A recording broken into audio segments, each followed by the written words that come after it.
Hello, I am Mrs. Kinsey and I teach fourth grade remotely here at Woodland this year. I am going to continue on reading chapter 9 of How to Steal a Dog. That night, I dreamed Toby was a dog. He sat on the back seat beside me with his head stuck out the window, his ears flapping in the wind. We drove and drove and drove, and then we pulled into a long, winding road that led to a castle. Mama stopped the car in front of the giant front door of the castle and said, "Here's our new house." Toby the dog started crying and saying how he wanted to go back home where he belonged. And then I woke up. I peered down at Toby, curled up on the floor of the car, sucking his thumb. It was so hot the windows were all steamed up. I rolled my window part way down. Then I leaned back and stared out at the lit up sign of the Brushy Creek Lutheran Church. I had gone to that church one time when I was little with my friend Racine Wickham. We had we had made May baskets, weaving strips of pink and yellow construction paper in and out, in and out. I had glued a pink pipe cleaner on mine and filled it with clover flowers for Mama. I remember how on the way home I'd been all squished in the back seat beside Racine's brothers, and I'd clutched that May basket in my lap.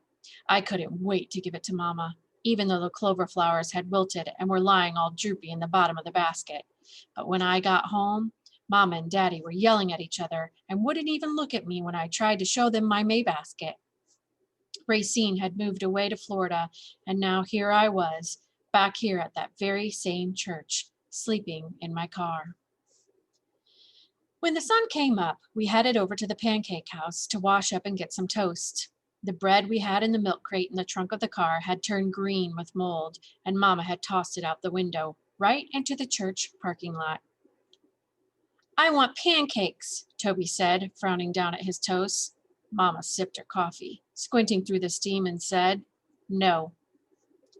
"Why not?" Toby whined. Mama slammed the cup down, sloshing coffee onto the table. "Because you can't have everything you want," she said. I ate my toast and watched Mama scoop all the little plastic tubs of jelly into her purse. "Y'all go over to the Y after school and wait till I get there, okay?" she said. "The Y?" "Yes, Georgina, the Y." The Darby YMCA was nothing but a room in the basement of the town hall. Some kids went there after school to play games and stuff while their parents were at work. "We can't go there," I said. Mama sighed. "Just do like I say, Georgina." "But you have to sign us up and stuff," I said. "You can't just go there, and I bet you have to pay." But Mama wouldn't even answer me. She counted out some coins, slapped them on the table, and headed out to the car, leaving me and Toby to scramble after her. That day in school, all I could think about was how I was going to steal that little dog, Willie. While Mr. White read stuff about the Revolutionary War, I pulled my purple notebook out of my backpack and flipped to the How to Steal a Dog page. I read through what I had so far. Everything seemed pretty good, except for that problem about where to keep the dog after you steal him. I thought and thought about it, and then, just like a light bulb going on, I got an idea. I could keep Willie at that boarded up old house. There was a tiny little porch around back off the kitchen. It was kind of rotten and all, but a dog wouldn't care about that, and that house wasn't too far from Whitmore Road. I could walk that far, no problem. At last, I thought, things were finally starting to look better. At lunch, I asked Luann if me and Toby could go to her house after school. I didn't tell her we were supposed to go to the Y. I don't think so," Luann said. "Well, how come?" Luann fiddled with the buttons on her shirt. "I got some stuff to do," she said. "Like what?" She shrugged. "Just some stuff with Mama." I twirled my spaghetti around and around on my fork and listened to the girls at our table going on and on about some movie they'd all seen. Then Luann piped in and said how she had just loved that movie too. I kept on twirling my spaghetti and feeling more and more like I didn't want to be there at the lunch table. I wanted to float right up through the ceiling and out into the blue sky. I didn't belong there with those girls. I hadn't seen that movie. I couldn't buy those bracelets they all wore. They had been over at the mall while I'd been washing my underwear in the bathroom sink at Walgreens.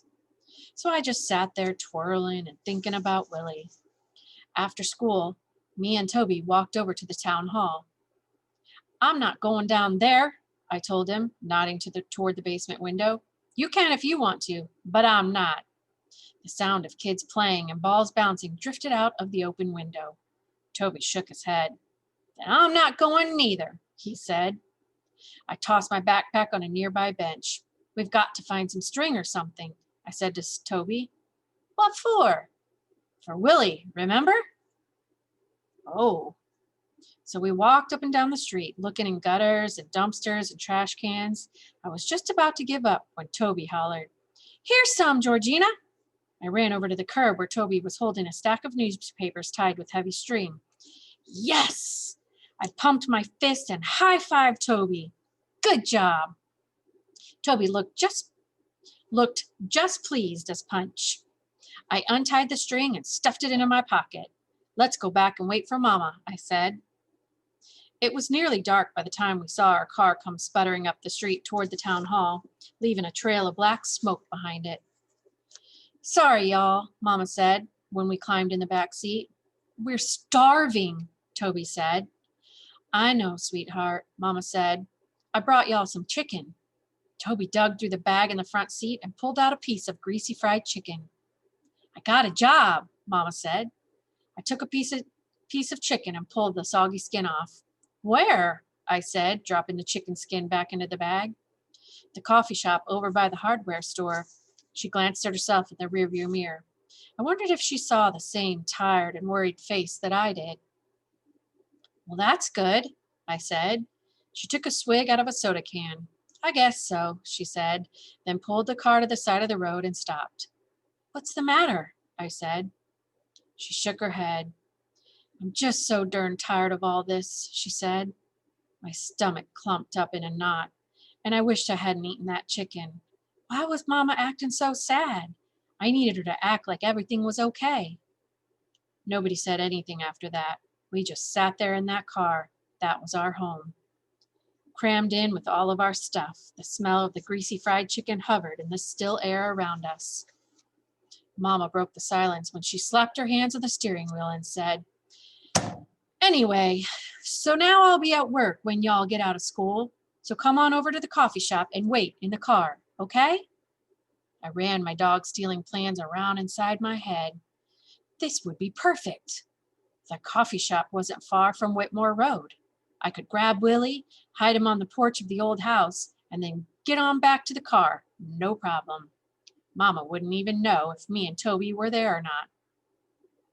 That night, I fingered the string in my pocket and watched Mama helping Toby with his homework.